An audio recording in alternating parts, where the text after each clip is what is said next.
Very good afternoon to one and all present over here. We will wait for some time so others can join. So stay tuned. A very good afternoon to one and all present over here. Myself, Dr. Krupa Patel. I am project head for My Homeo World. And आज हम यहाँ सब इकट्ठा हुए हैं for one webinar, which is regarding homeopathy. So let me welcome you all, and first of all, our guest speaker for today's webinar, and that is Dr. Umi Kulsum, Mr. Ma'am. So आज हमारा जो webinar है वो आप लोगों के लिए एक topic लेके आया, and that is the from sneeze to ease, allergic rhinitis uncovered. Before discussing about topic, let's discuss about My Homeo World and what is the project, which is what is the aim for of the project. तो My Homeo World का ये जो project है, that is basically for all the people who are non-medico or people who are medico. Basically, our platform providing you the knowledge and the understanding about homeopathy कि आपको homeopathic medicines कब लेनी चाहिए, क्यों लेनी चाहिए. There are a number of myths which are about homeopathy, and ये myths हम आपके लिए दूर करेंगे because आजकल जो treatments चल रही है in this these era, जो treatments है वो सिर्फ और सिर्फ palliation दे रही है, सिर्फ और सिर्फ suppress कर रही है disease conditions को, which is not good for our health. On another hand, our homeopathy offers you cure. ये आपको gentle cure offer करती है और disease को जड़ से दूर करने में आपको help करती है. But the only problem is कि जो लोग हैं वो पहले अदर मेडिसिन के पास जाते हैं, ट्रीटमेंट करवा के उसको पैलिएट या सप्रेस करने के बाद हमारे तक पहुंचते हैं, और तब तक डिजीज जो है वो इतना आगे बढ़ चुका होता है, उसका जो पैथोलॉजी हो इतना आगे बढ़ चुका होता है कि उसके बाद होम्योपैथिक ट्रीटमेंट को काम करने में थोड़ा सा टाइम लगता है, और दिस इज द टाइम जहां पर आप लोग पेशेंस लूज कर देते हो. बट इन अवर पेज हम आपके लिए फ्रीक्वेंटली ऐसे वीडियोस पोस्ट कर रहे हैं जो एकदम अंडरस्टैंडिंग आपको दे कि इजी लैंग्वेज में हो, जिसकी वजह से आप होम्योपैथी को समझ पाओ. इसी के साथ साथ बहुत सारे डिजीज के कंडीशंस के बारे में भी हम आपको बताते हैं कि अगर आपको ये सारे सिम्टम्स है, इट मीन्स कि ये डिजीज आपको हो सकता है. सो इजीली आप उसको कैसे आप आइडेंटिफाई करके राइट टाइम पे आप ट्रीटमेंट ले सको. So that is the aim of this project. और इसी के साथ साथ इस प्रोजेक्ट के तहत हम आपको इंफॉर्मेशन देते हैं जिसमें आपको क्या नहीं करना है और कौन सी चीजें करनी है, जैसे कि आपको डायबिटीज है, क्या खाना चाहिए क्या नहीं खाना चाहिए, सारी चीजें हम इंक्लूड करते हैं. So let's come to the topic and topic of the webinar. आज के जो topic है that is the from sneeze to ease, and that is allergic rhinitis uncovered. थोड़ी बहुत weather में changes हुआ नहीं कि सर्दी खांसी start हो जाती है और हम जाते हैं antibiotics लेने के लिए, but they are not good for our health because ये अपने body में resistance create करती है और बाद में ये जो common doses है वो आपके लिए आपको अफेक्ट नहीं करते. तो करें क्या इसमें, आपको कॉज फाइंड आउट करना है, अपनी बॉडी की टेंडेंसीज को रिमूव करके आपको होम्योपैथिक मेडिसिन लेके क्योर आपको कैसे मिले वो आपको देखना है. And for that today we are having this webinar. But उससे पहले हम आपके लिए अब हमारे जो गेस्ट स्पीकर है उनका इंट्रोडक्शन आपको देंगे. So Dr. Ume Kulsum Mister is the founder of Fatemi Homeopathy and a passionate homeopathic physician. She is specialized in skin disorders, allergies, gastric troubles, respiratory issues, women's health concerns. इसी के साथ साथ paediatric conditions में भी ये treatment देते हैं. Her approach is simple and yet very powerful. इन्होंने बहुत सारे केसेस डिस्कस किए हुए हैं अपने वीडियो में भी, और ये सारे केसेस जो है वो पेशेंट को क्योर प्रोवाइड करते हैं. सो that is excellent. And along with that, she believes that the true healing is not just about removing the symptoms, but it is all about restoring the overall balance and well-being. So इसी के साथ let me hand over this platform to our guest speaker. So yes, ma'am, handing over to you. And if you're having any doubts in between, any questions, you can ask anytime, please. Thank you so much, Krupa ma'am, for this lovely introduction. I'm going to now share my screen.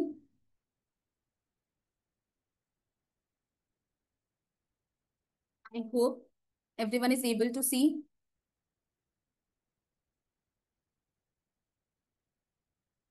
Yes, it's visible.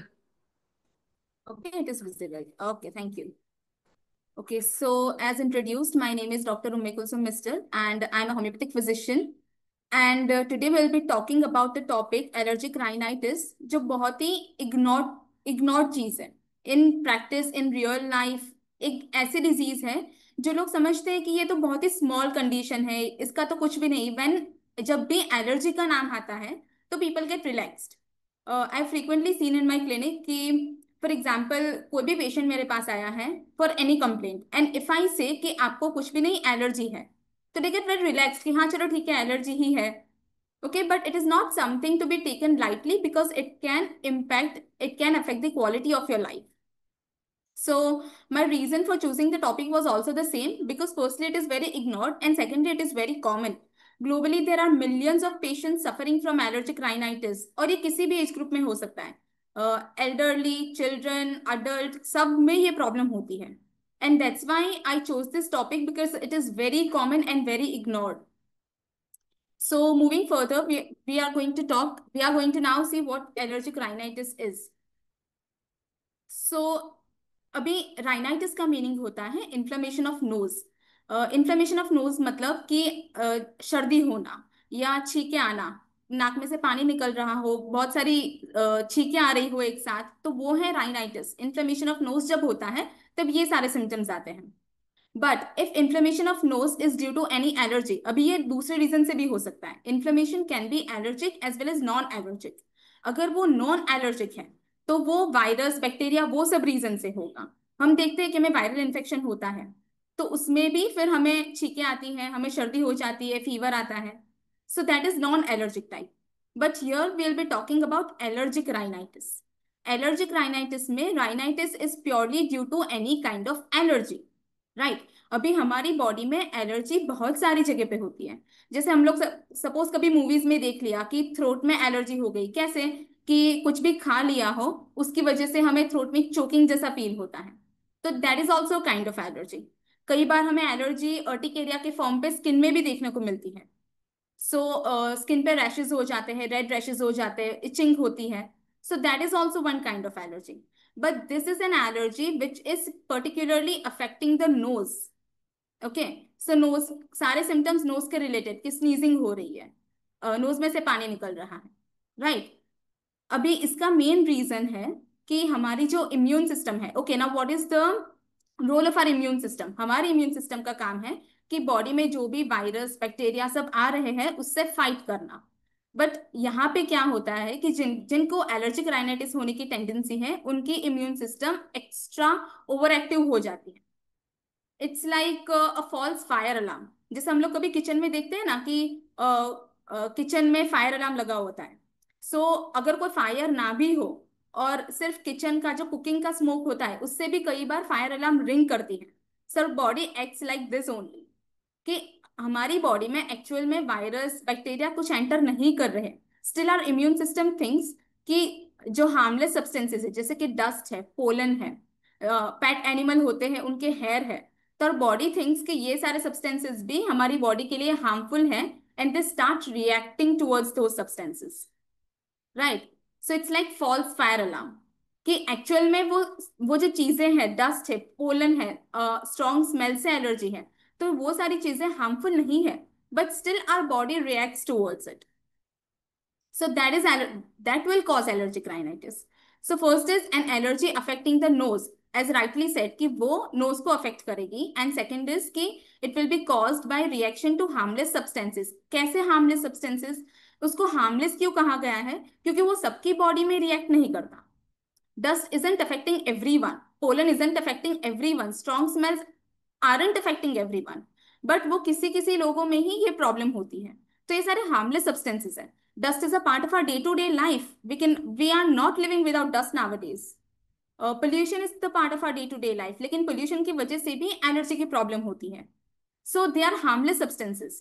But वो हमारी body में reactions दे रहे हैं. That's why उसका एक अलग term है, वो एक डिसीज प्रोड्यूस कर रहे हैं and that is allergic rhinitis. Now what are immune system, as I said कि हमारी इम्यून सिस्टम सोचती है कि ये भी हमारी बॉडी के लिए हार्मफुल है and they start fighting with it. और जब वो फाइट करते हैं तब वो सिम्टम्स देते हैं in the form of sneezing, in the form of watery discharge from nose as well as eyes, in the form of itching everywhere. So हम उसके symptoms देखेंगे बाद में. So instead of ignoring them, your immune system thinks they are dangerous and they start fighting, right? And it is not a cold and it is not contagious. Now this is a very common misconception. Clinic पे भी many patients come and they say कि suppose कोई पीडिया case आ गया and mother says कि ये मेरे बच्चे की इम्यूनिटी बहुत वीक है, वो बार बार बीमार हो जाता है, उसको बार बार सर्दी खांसी हो जाती है, बट एक्चुअल में it is not a cold. Cold is due to common cold is due to any virus. It is not a viral infection, and that's why it is not contagious. Contagious मतलब वो infectious नहीं है. अगर आपको है तो necessary नहीं है कि आपके घर में भी spread होगा. It won't be spreading because it is not due to any microorganism. So this is the general overview of allergic rhinitis. Now types of allergic rhinitis. दो टाइप की एलर्जी होती है based on triggers. Allergic rhinitis अलग अलग triggers की वजह से होती है. That we'll see in another slide. But on the basis of triggers, there are two types of allergic rhinitis. First is seasonal and second is perennial. Seasonal मतलब कोई specific season में ही आपको problem हो रही हो. फॉर एग्जाम्पल कि एक trigger है पोलन. तो पोलन मोस्टली स्प्रिंग सीजन में स्प्रेड होता है. And in India spring season is between February to April के बीच में जो स्प्रिंग सीजन होती है उसमें पोलन का स्प्रेड ज्यादा होता है. And some grasses also spread pollen in late summers also. So कई लोगों को February to April में प्रॉब्लम होती है, कई लोगों को लेट समर में ज्यादा प्रॉब्लम होती है. So it will be seasonal. It will be occurring every year in the particular month only. So that is one type of allergic rhinitis. And second is perennial. Perennial मतलब year round symptoms कि पूरे साल आपको ये problem हो रही है. सो dust है, अगर किसी को डस्ट से एलर्जी है. पेट हेयर, जो हमारे घर पे पेट होते हैं, कैट है, डॉग है, तो उसके हेयर में भी उसके हेयर से भी लोगों को प्रॉब्लम होती है. सो ये तो पूरे साल में रहेगा. Dust will be throughout the year. Pet at our home will be throughout the year. तो इससे भी प्रॉब्लम होती है. So that will be throughout the year. That is perennial. So these are the two types. Now common triggers. So first is dust mites. Dust mites मतलब कि dust में रहने वाले माइक्रो ऑर्गेनिजम्स, जो छोटे छोटे नेकेड आई से हम देख भी नहीं सकते हैं, वैसे छोटे छोटे इंसेक्ट्स है, उसको बोलते हैं माइक्रो ऑर्गेनिजम्स. तो वो डस्ट में रहते हैं. सो उसकी वजह से एलर्जी होती है. एंड नॉट ओनली कि जो हमारे सराउंडिंग में डस्ट होती है, सिर्फ वही नहीं, घर में जो डस्ट होती है, हाउस डस्ट, ऑल्सो हमारे मैट्रेसेस पे, पिलो जो हम तकिया यूज करते हैं उसमें भी डस्ट माइट्स होते हैं. हमारी बेडशीट्स में डस्ट माइट्स होते हैं, हमारे कर्टन्स में होते हैं. So dust mites are present everywhere. जहां पे भी डस्ट होगी वहां पे डस्ट माइट्स प्रेजेंट होंगे. And dust is the most common trigger. You will be seeing a lot many patients, almost I think 99% of patients with allergic rhinitis will say कि मुझे dust से एलर्जी है, मुझे ज्यादा प्रॉब्लम डस्ट की वजह से होती है. Then second is pollen. So as I said कि पोलन जर्मिनेशन सीजन में ही निकलता है, तो मोस्टली वो स्प्रिंग सीजन में निकलेगा या लेट समर में निकलेगा. सो पोलन से भी कई लोगों को एलर्जी होगी. सो अगर आपको एलर्जी पोलन से है, सो इन इंडिया ये प्रॉब्लम आपको फेब्रुवरी टू अप्रैल के ड्यूरेशन में होगी और लेट समर सीजन में होगी. Then third is pet hair. Pet hair में जो हमारे घर पे पेट होते हैं, एज आई सेड कि कैट है, डॉग है, तो उनके हेयर की वजह से भी लोगों को ये प्रॉब्लम स्टार्ट हो जाती है. Then smoke. तो स्मोक में एनी काइंड ऑफ स्मोक, वो चाहे हमारे घर पे कुकिंग होता है तो कुकिंग में से जो जब हम कुकिंग करते हैं तो उससे जो धुआं निकलता है, जो स्मोक निकलता है, उससे भी एलर्जी होती है. उससे भी कांस्टेंट पेशेंट को स्नीजिंग स्टार्ट हो जाएगी और सारे एलर्जी के सिम्टम्स स्टार्ट हो जाएंगे. तो first is that. Then cigarette की स्मोक है, सो उसकी वजह से होता है. व्हीकल का स्मोक है तो उसकी वजह से होता है. देन इंसेंस स्टिक्स, जो अगरबत्ती वाला स्मोक है, उसकी वजह से भी. तो किसी भी टाइप के स्मोक से पेशेंट को एलर्जी की प्रॉब्लम हो सकती है. Then next is strong smells. तो स्ट्रॉन्ग स्मेल्स में परफ्यूम की स्मेल है, तो कोई भी टाइप की स्ट्रॉन्ग परफ्यूम की स्मेल, कई बार फ्लावर की स्मेल होती है, तो उससे भी लोगों को ये सिम्टम्स आना स्टार्ट हो जाते हैं. Then weather changes. Weather changes मतलब फॉर एग्जाम्पल जैसे ही समर से मॉनसून हुआ, या मॉनसून से अभी विंटर हुआ, या विंटर से समर हुआ, तो वो जो चेंज ऑफ वेदर होता है उसमें प्रॉब्लम, उसमें पेशेंट को सर्दी हो जाती है बार बार. कई बार स्पेसिफिक होता है कि समर से मॉनसून में गए तो ही प्रॉब्लम हो रही हो.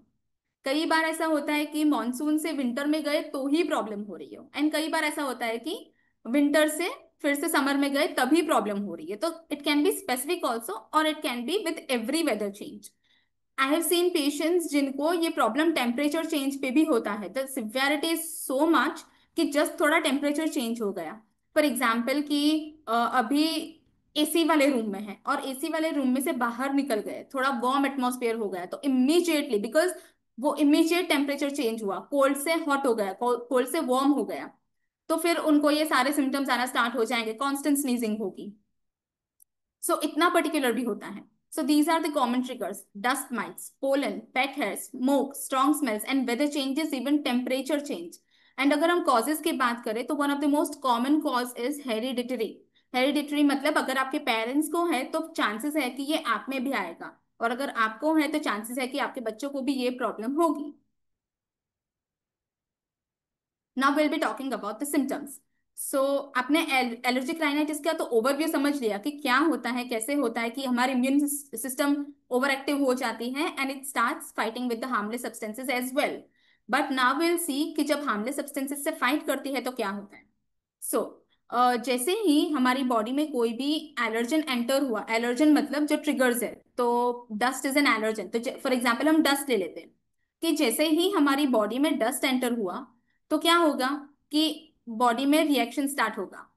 कैसा रिएक्शन? के केमिकल्स रिलीज होंगे। The chemical is histamine. हमारी बॉडी में हिस्टामिन रिलीज होता है as soon as the allergen enters, और फिर वो हिस्टामिन सारे सिम्टम्स प्रोड्यूस करता है। कैसे सिम्टम्स? Frequent sneezing. स्नीजिंग हमें क्यों ज्यादा होती है उस टाइम पे? बिकॉज आवर बॉडी ट्राइज कि हमारी बॉडी में जो भी एलर्जन एंटर हुआ है वो स्नीजिंग के थ्रू बाहर निकल जाए। तो सारे सिम्टम्स ऐसे ही है। आर बॉडी बॉडी में जो सिम्टम्स आते हैं it is actually protective mechanism. वो प्रोटेक्ट कर रहे हैं हमें जो हमारी बॉडी में एंटर हुआ है उससे। सो हमें स्नीजिंग क्यों ज्यादा स्टार्ट होती है? ताकि वो एलर्जन बाहर निकल जाए through sneezing.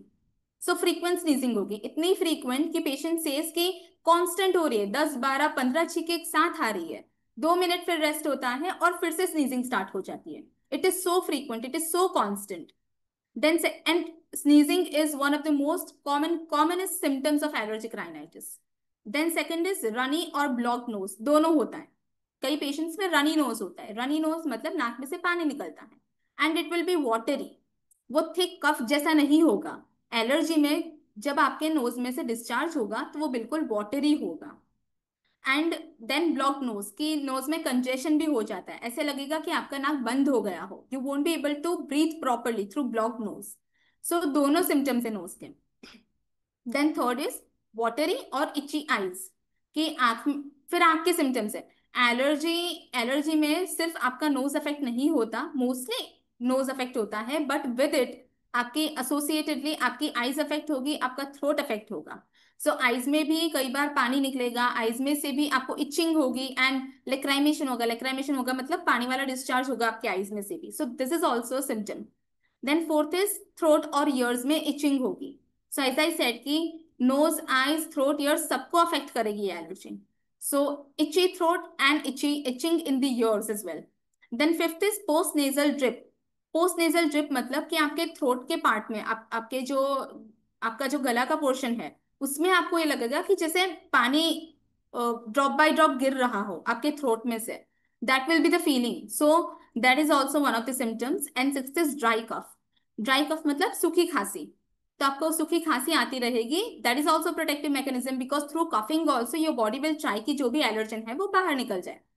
Okay, now apart from these symptoms, patients को बिकॉज कांस्टेंट स्नीजिंग हो रही है, कांस्टेंट ये सारे सिम्टम्स आ रहे हैं, तो patient will feel very fatigue. Fatigue मतलब उनको थकान रहेगी, कांस्टेंट बॉडी में थकान रहेगी, वीकनेस जैसा फील होगा। उनकी स्लीप भी डिस्टर्ब रहेगी क्योंकि रात को भी they will be suffering from sneezing and runny और block nose, so sleep will also get disturb. Even school going children में स्कूलिंग भी डिस्टर्ब होगी and your work performance will also get hampered due to these symptoms. So it is not कि चलो ठीक है, usually हम लोग क्या करते हैं कि स्नीजिंग को और रनी नोज को लाइटली ले लेते हैं, but it is going to affect the quality of your life.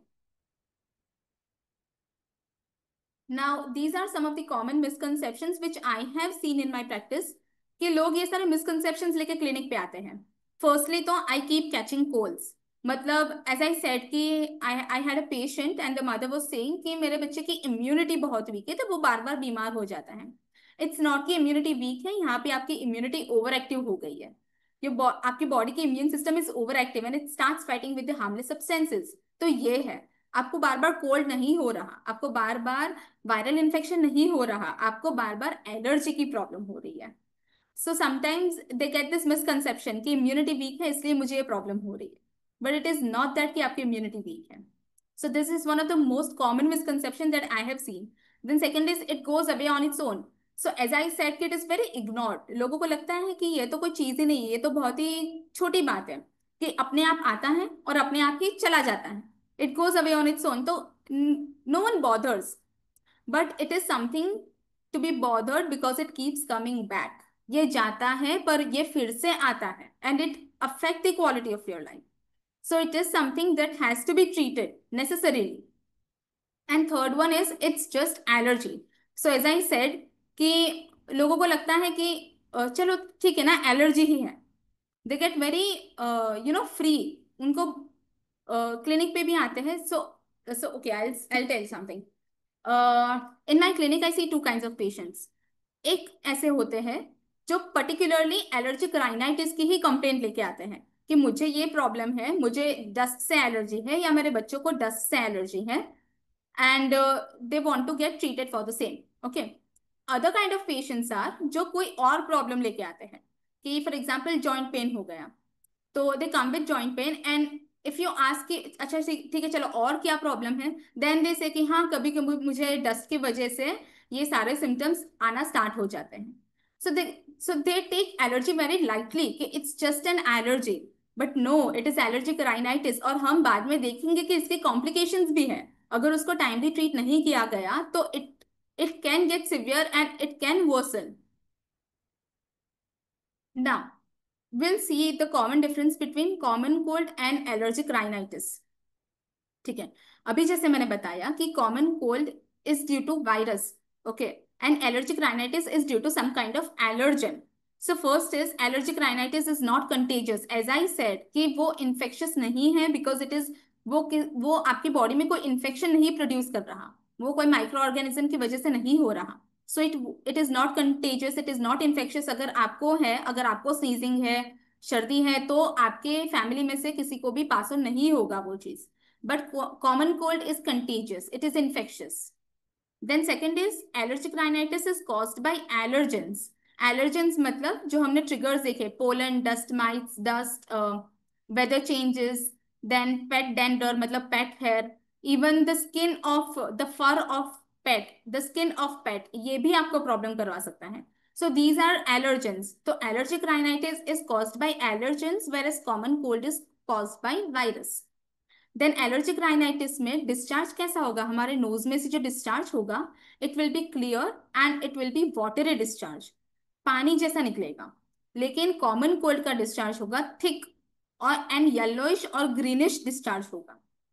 Then allergic rhinitis में symptoms will last for a longer period of time and वो रियकर होते रहेंगे सिम्टम्स, क्योंकि डस्ट तो हमारे सराउंडिंग में रहेगा ही, तो जितनी जितनी बार डस्ट से एक्सपोजर होगा इतनी उतनी उतनी बार सिम्टम्स आएंगे। But it is not so with common cold, common cold will resolve within 5 to 7 days।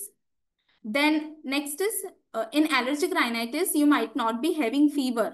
Fever हमारी बॉडी में क्यों होता है, बिकॉज सपोज हमारी बॉडी में कोई भी बैक्टीरिया या वायरस एंटर हुआ, सो हमारी बॉडी का टेम्परेचर उस टाइम पे रेज होता है। उसका रीजन ये है कि इंक्रीज टेम्परेचर में वायरसेस और बैक्टीरियाज मर जाते हैं। So it is our protective mechanism. तो यहाँ पे एलर्जिक राइनाइटिस में तो हमारी बॉडी में कोई भी माइक्रो ऑर्गेनिज्म एंटर ही नहीं कर रहे हैं, सो फीवर नहीं होगा, where in common cold fever होगा। The next is allergic rhinitis में मसल एक्स एंड बॉडी में कोई भी दूसरे kind of pain, muscular pain या ऐसा कुछ भी पेन नहीं होगा एसोसिएटेड, बट कॉमन कोल्ड में मसल पेन हो सकता है। So this is the basic difference between common cold and allergic rhinitis. Now as I said कि एलर्जिक राइनाइटिस को सब बहुत ही इग्नोर करते हैं, सीरियसली नहीं लेते, but it can cause complications. So क्या है complications? So if it is left untreated then allergic rhinitis can lead to chronic sinusitis. Sinusitis, हमारे फेस में साइनसेस होते हैं। साइनसेस मतलब खाली स्पेस होती है हमारे फेस में, स्पेसेस होती है, एम्प्टी स्पेसेस, एयरफिल स्पेसेस। उसका काम है डस्ट को या माइक्रो ऑर्गेनिजम्स को, बैक्टीरिया को, वायरसेस को ट्रैप करना। लेकिन अगर एलर्जी की कंप्लेंट कांस्टेंट रह रही है तो ये साइनस ब्लॉक हो जाएंगे। हम नॉर्मल लैंग्वेज में बोलते हैं साइनस हो गया। सो it is this chronic sinusitis, कि अगर एलर्जिक राइनाइटिस को ट्रीट नहीं किया गया तो फिर वो आपके जो बॉडी में साइनसेस, आपके फेस में साइनसेस है, वो ब्लॉक हो जाएंगे। और उसकी वजह से फिर आपको उसके सिम्टम्स आएंगे, जैसे कि फेस में प्रेशर लगेगा, हेडेक होगा, नोज ब्लॉक्ड रहेगा, कंजेशन जैसा फील होगा, फीवर आएगा। So these are the symptoms. And chronic sinusitis मतलब वो लंबे समय तक फिर चलेगा। तो जब तक फिर आप उसके ट्रीटमेंट नहीं लोगे, साइनोसाइटिस की ट्रीटमेंट नहीं लोगे, तब तक वो भी सॉल्व नहीं होगा, वो भी क्योर नहीं होगा। Then second is nasal polyps. Polyps मतलब हमारे नोज में एनलार्जमेंट हो जाता है, म्यूकस फिल हो जाता है, और उसकी वजह से हमारे नोज में एक ग्रोथ, एनलार्ज ग्रोथ जैसा हो जाता है। So it is also due to allergy. Then third is ear infection, special in children. Children में खासकर अगर आपने एलर्जिक राइनाइटिस को ट्रीट नहीं किया तो फिर उनमें ईयर इन्फेक्शन होने के चांसेस है। And fourth is worsening of asthma symptoms. Now, it has been seen that 50 to 70% of patients who are suffering from asthma also suffer from allergic rhinitis. तो अगर आपको अस्थमा है और उस पे अगर आपको एलर्जिक राइनाइटिस हो गया तो आपके अस्थमा के सिम्टम्स वर्स हो जाएंगे। So timely treatment is not just about comfort. सिर्फ आपको लाइफ में कंफर्ट नहीं चाहिए कि चलो ठीक है, अभी मुझे स्नीजिंग नहीं हो रही तो I am feeling comfortable. It is not just about comfort, it is about preventing bigger problems. ये these are the bigger problem. Sinusitis is the bigger problem, worsening of asthma is the bigger problem. आप सांसें नहीं ले पाओगे अगर आपको asthma version हो गया तो। So these are the bigger problem, so you have to avoid bigger problems. That's why it is very necessary to treat allergic rhinitis at the first hand. Now अभी हम ट्रीटमेंट की बात करेंगे। So usually हम क्या करते हैं कि जैसा कि डॉक्टर कृपा मैम ने स्टार्टिंग में भी बताया कि जब भी बॉडी में कोई भी प्रॉब्लम होती है तो we immediately go for allopathic management. So यहाँ पे भी I have seen a lot many patients जो एलर्जिक राइनाइटिस के लिए एलोपैथिक मेडिसिन लेके आते हैं and they suppress the condition. कौन से मेडिसिन लेते हैं? एंटीहिस्टामिन्स। एंटीहिस्टामिन्स मतलब हमारी बॉडी में जो हिस्टामिन, जैसे मैंने बताया था आगे भी, कि क्या होता है हमारी बॉडी में हिस्टामिन प्रोड्यूस होता है एंड फिर वो सिम्टम्स प्रोड्यूस करवाता है। सो एंटीहिस्टामिन्स लेते हैं, नेजल स्प्रेज लेते हैं कि जो कंजेशन हुआ हो ना हो उसके लिए डीकंजेस्टेंस लेते हैं, आईज में इचिंग रेडनेस हो रही हो तो उसके लिए आई ड्रॉप्स लेते हैं। सो ये एलोपैथिक मैनेजमेंट करके आते हैं, but what does allopathy do is they just suppress your symptoms. It is not a curative method. आपने लिया, सप्रेस हो गया, फिर से डस्ट से एक्सपोजर हुआ, फिर से ये प्रॉब्लम स्टार्ट हो जाएगी। So it is just going to suppress, it is never never going to cure your condition. So how to cure your condition? For that we have homeopathic approach. Homeopathy क्या करेगी कि वो आपके सिर्फ symptoms को suppress नहीं करेगी, वो आपको रूट में से ट्रीट करेगी। It will treat the root cause. यहाँ पे रूट क्या है कि आपकी इम्यून सिस्टम जो बहुत ही ओवर एक्टिव हो गई है उसको काम करेगी homeopathic medicine. Homeopathy will also focus on individual symptom patterns. Individual symptom patterns मतलब कि अगर आपको भी ये प्रॉब्लम है और मुझे भी ये प्रॉब्लम है तो हम दोनों के मेडिसिन हमारी बॉडी के अकॉर्डिंग अलग अलग जाएगी। ओके, जैसे पर्सन ए को फीवर है और पर्सन बी को फीवर है, तो ए को उनकी बॉडी के अकॉर्डिंग, उनके सिम्टम्स के अकॉर्डिंग एक अलग मेडिसिन जाएगी, और पर्सन बी को उनके सिम्टम्स के अकॉर्डिंग एक अलग मेडिसिन जाएगी।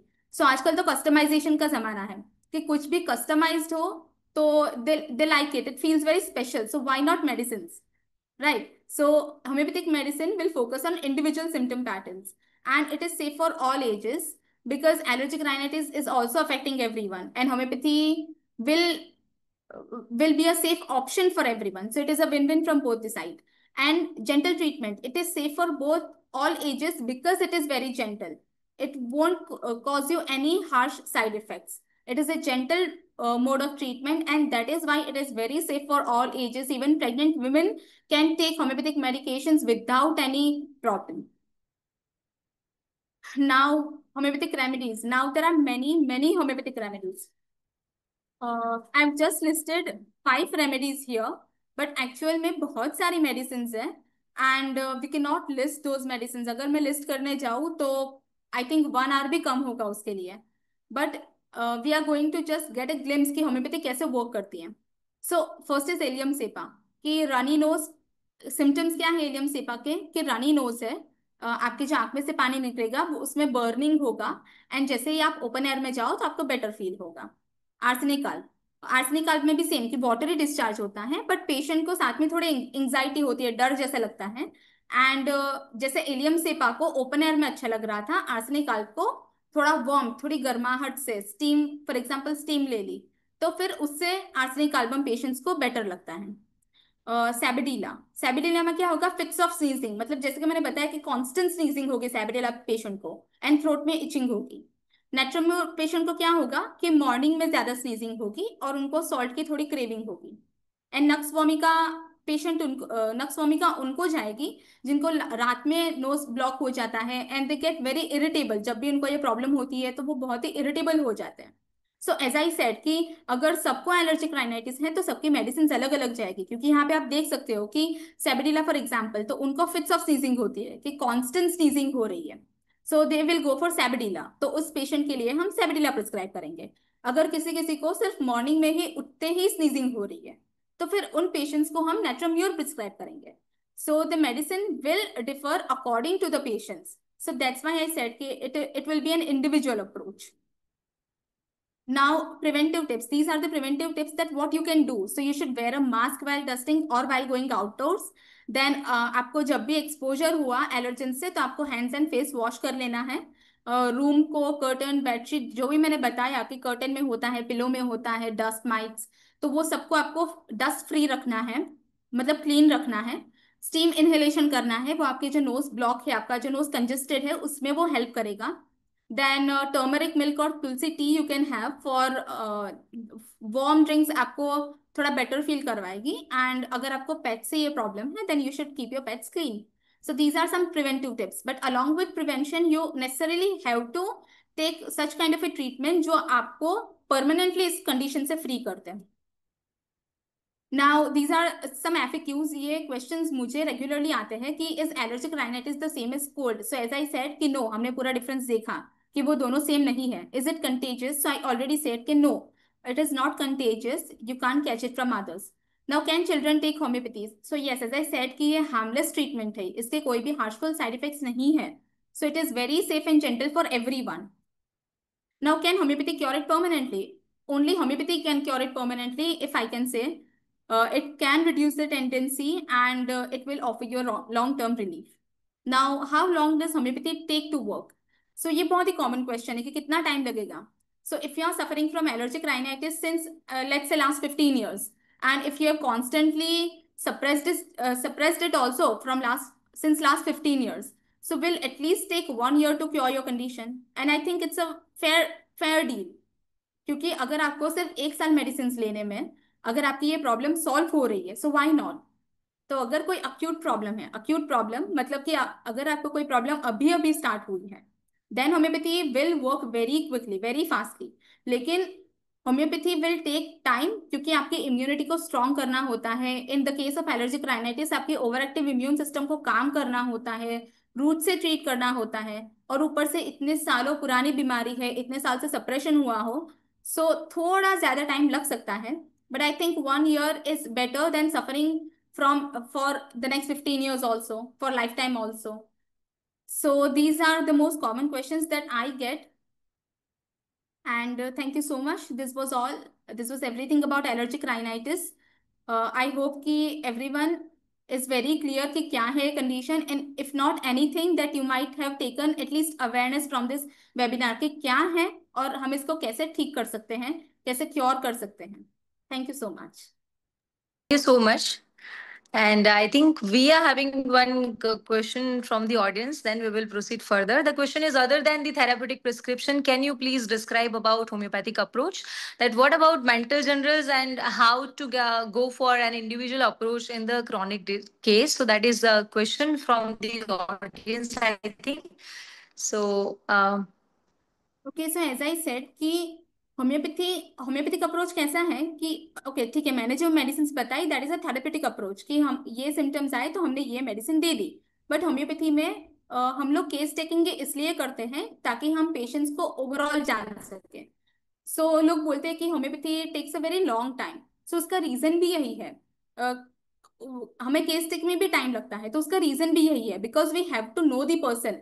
सो हमारा अप्रोच मोस्टली यही होता है कि हम लोग पूरा केस ले, हम पेशेंट को ओवरऑल जाने कि उनके मेंटल सिम्टम्स ले, उनके फिजिकल सिम्टम्स ले, हम उनको इन डिटेल जाने कि how is the person, because we do not believe in curing the disease, we believe in treating the person as a whole, and for the same हमारा approach भी यही होता है कि हम पेशेंट्स के मेंटल जनरल्स ले और हम इंडिविजुअलाइजेशन प्रॉपरली करें, which is through case taking, which is through proper case taking. Okay, so and likewise we deal with the chronic cases, so allergic rhinitis में भी यही अप्रोच है।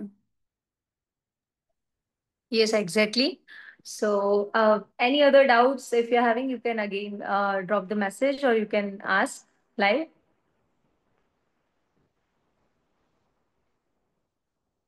Okay, so moving forward, the session was genuinely very good. You have thank you. talked everything about allergic rhinitis, and again, from sneezing to easy, sneeze to ease, and literally topic उसको justify कर रहा था. Your explanation was excellent. आपका PPT presentation was like वो easily हम understand कर पा रहे थे. So thank you so much for the same. You have differentiated allopathy and homeopathy, how we can differentiate कैसे treatment अलग होता है. So that is actually wonderful. And thank you so much for sparing your time for My Homeo World and for the common people and for the medico also ki how they can, practice homeopathy, and along with that, how they can reach to homeopathy maximum. ये awareness spread करना आज बहुत जरूरी है. Then only I think they can connect their self with the homeopathy. So once again, thank you so much. Thank And you from so my side, much, at the the pleasure yes. Was all mine. Thank you so much, ma'am. And along with that, at the end, I just want to tell you that every patient is different. Along with that, every disease is different. Every medicine of homeopathy is different. If you are suffering from fever, we are having more than 100, 150 medicines for fever only. So you are different. You are unique. You are individual. Our homeopathy is also individual. So just connect yourself with homeopathy, yourself with cure, and yourself with real health. Thank you so much.